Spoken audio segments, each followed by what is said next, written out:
Happy Friday! You know it, guys. It's Friday. And I had a question today in Q&A. You know I do a Q&A on Friday, every single Friday. And always people put in such great questions. And by the way, if you ever want to put in a question or have a question about nutrition, cooking, or whatever, just send it in to support@savingdinner.com. And in the subject line, put question for Leanne on Friday. It will get to me, and I will answer it. Anyway, one of the questions was about cooking kabobs. And so I thought, well, this is a good opportunity to show you how to make them. And especially in the air fryer, because this woman lives in an apartment. She can't do them on the grill. And she sees our grilling recipes and says, well, you know, what should I do?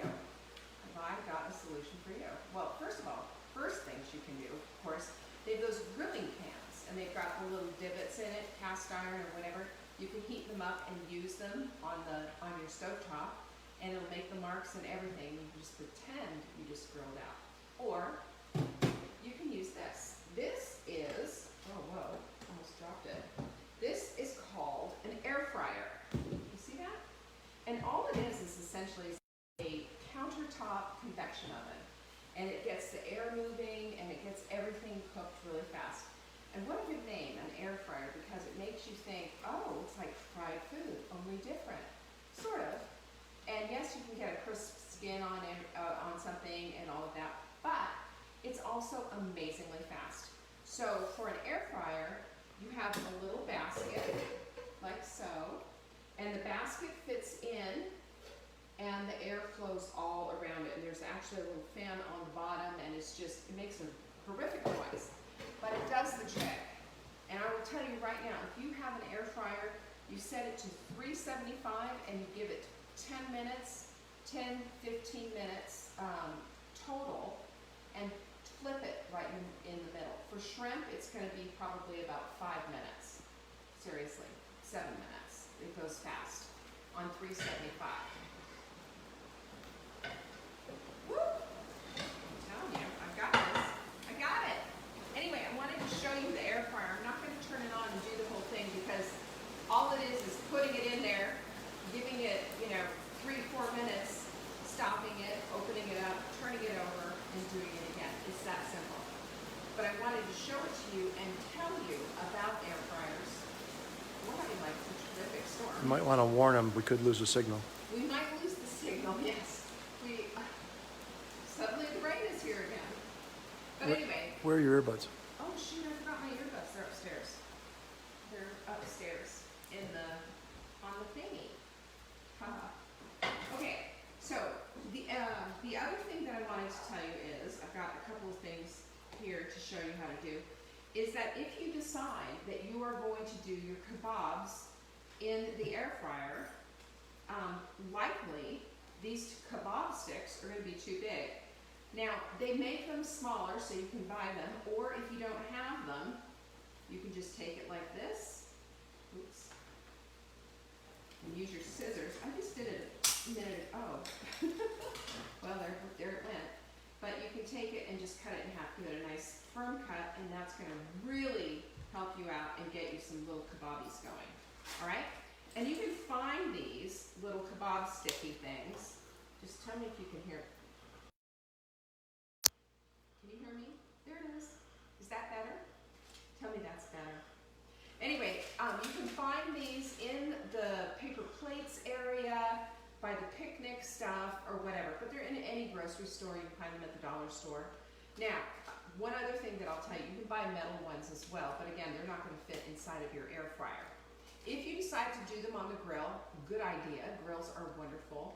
You need to soak these. Soak them an hour beforehand in water, okay? Then you thread them all up, and you take them out of the water, thread everything in onto your little skewer, and that's it. It's super simple and super easy. But the soaking is the main thing. Otherwise, what's going to happen is you're going to end up with a big smoky mess, because these things will turn on fire.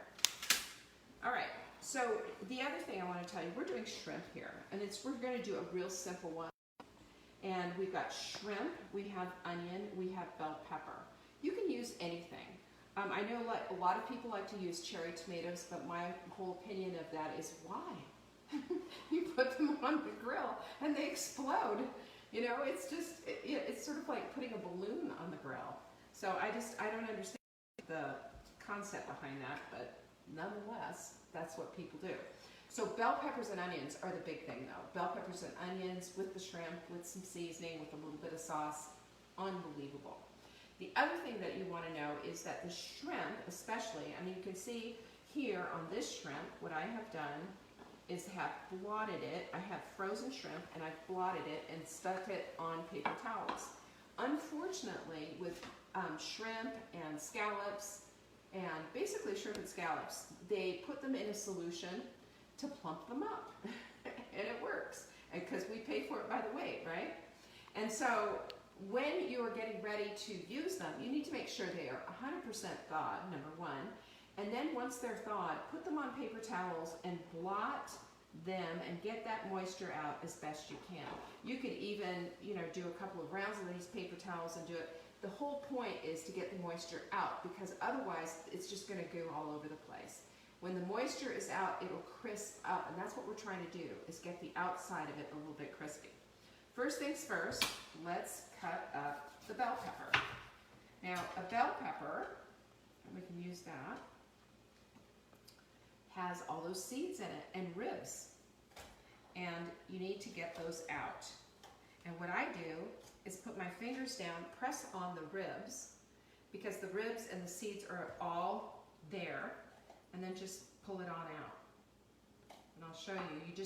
And you want to get those ribs out too, because they sometimes are a little bit not so nice, not so tasty, especially if you have a jalapeno. See? And there you have it. See how nice and easy that was? I'm so full of tricks. Okay, and then you're going to cut it like so, and you want nice big pieces. We'll put that aside. And see, then I've still got a little rib there. You just go through and just pull it with your fingers. All right. And you just need to be aware that the stick is going to go through it, and you want it to have, you don't want it to be too thin, because otherwise it's just going to fall off. And especially if you've got it on the grill, it's just going to fall off into the slats. Now this I'm probably not going to, I might be able to use this, but I wouldn't throw it out. Breakfast. Use it for something else. Omelet tomorrow. Okay, yes sir. Hey, I think we're having an omelet tomorrow for breakfast. All right, so there's my bell pepper, all ready to go. Super easy to do. Aha, more ribs trying to get in my way. I don't think so. Get rid of them. Now this is part of the Dirty Dozen, these bell peppers. Make sure that you're only buying organic bell peppers. They're heavily sprayed, and I hate that because they are a lot more expensive, but I just want to let you guys know, toxic food out there. We've got to be careful. Now I like red onion. You can use anything. You could use even a Vidalia, you can use sweet onion, you can use white, yellow onions, whatever you want to use. But this is what I like. I love these Spanish onions, these red onions. They have a really nice sweet flavor. And when you're pulling all this stuff off, you see I've got a garbage bowl here? That keeps me from running all over the place. Garbage bowls are great. You just pull all this little membrane business off of here. Membrane business. Yeah, just like that. Sort of. Get off of me. It's like cobwebs. Cobwebs. Okay, so what I'm going to do here is quarter the onion.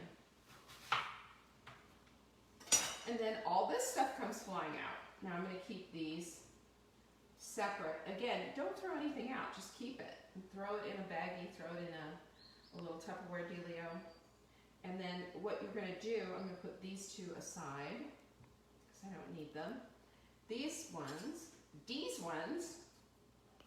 I'm going to cut. I think I can cut them in thirds. Let's see how that works. What about them being in the nightshade family? What, bell peppers? I don't know. They are in the nightshade family. And if you have a nightshade sensitivity, you're not going to want to have bell peppers. So do something else instead. I wouldn't put broccoli on here, but I would do peppers. What else could you put on there instead?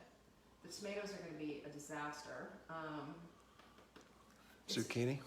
Yes, zucchini. Any kind of yellow squash would work. Eggplant would work. No, not eggplant, because that's a nightshade also. But zucchini isn't, and either is yellow squash, so you could do that. Bacon. Bacon. Always the bacon. Okay, so I'm just going to go ahead and just show you how to put this whole thing together. Yeah, I think that's good. I cut this all up, but I'm not going to cut all this up because I'm just demonstrating how to do this. So get one with the pointy side. You know, you want the sharp side as much as possible. And you need something to anchor it. So I would use, and you know what, I think that's too much onion. I'm going to just take that one and cut it in half. Not cut it in half, just pull it in half. And then this is your anchor. It goes down to the bottom, and you want to give yourself a little bit of room. It's like an ice cream cone with vegetables.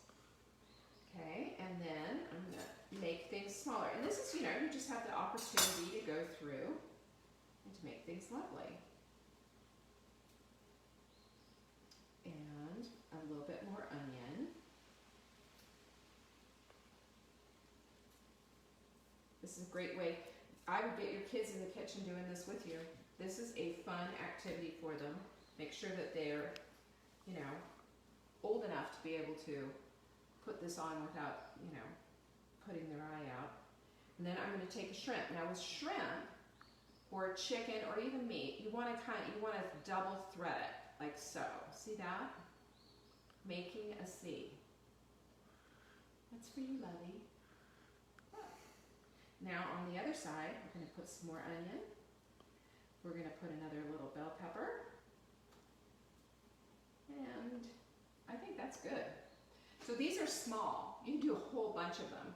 And once you get them all done, this is my strong suggestion. These are going to be nice little kabobs. You can have these in a barbecue, or you know, if you have a party in your house. At some point, it will happen. I promise you. But if you have people over, this is a fun, easy way to do things. And one of the things that I love a lot, we have this on our site. This is Ava Jane's Blackened Fish seasoning, and they have it. It's really good. I like it because it gives a really nice flavor. I can put it all over, excuse me, both sides on the veggies and on the little piece of fish. Now, if you're going to do this with a fish, you would want to use something that's extraordinarily firm. This is where you'd pull out the tuna or the swordfish or the shark or whatever, none of which I'm really too keen on, but you know, you need to do that. You need to have something that's super firm. Mahi might work. You need steak, everything, but what we're looking at is making a kind of a, you see how the sizes of everything are pretty much the same because they're going to cook pretty fast. And just cook them just like this with the seasoning all over them. You know, if you don't have a blackened fish seasoning, it's easy to make one. Just Google it, and you're looking at paprika, a little cayenne pepper, garlic, onion powder, you know, that kind of stuff. And a little salt and pepper, of course. And it's just real simple, and it seasons it and makes it delicious. Don't put it on the grill just completely plain, because that's going to be yucky. So that's what this looks like. And then I went into my refrigerator to see, what do I have? What kind of dipping sauce do I have? Well, I happen to have this gluten-free teriyaki sauce that we had bought at some point, and I don't even remember it. It's been a while, but so what? Who cares?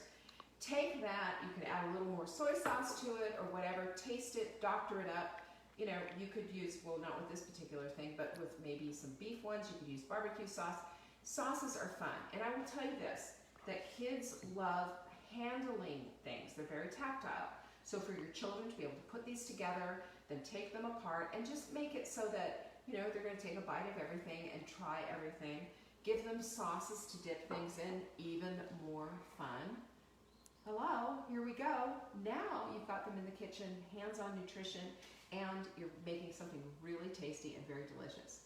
And remember, if you're going to be doing it on our friend here, the air fryer, you just need to remember it like 375 for about 10 minutes. And you're gonna wanna flip it in the middle. And 10 minutes is kind of arbitrary. It's really gonna depend on what you're cooking. If it's beef, it's gonna be a little bit longer, depending on how rare you like your beef. And same thing with the chicken. You want your chicken, you don't wanna go with rare chicken. No, we don't do sushi chicken. Okay, and say your shrimp you want cooked all the way, but you don't want it rubber. So just test it. If it's opaque and solidly pink all the way through, you're done. It's ready. And that's it. That's all you have to do. And put your sauces out, have all of this stuff ready, and I'm gonna tell you what, your kids are gonna have a blast putting these together.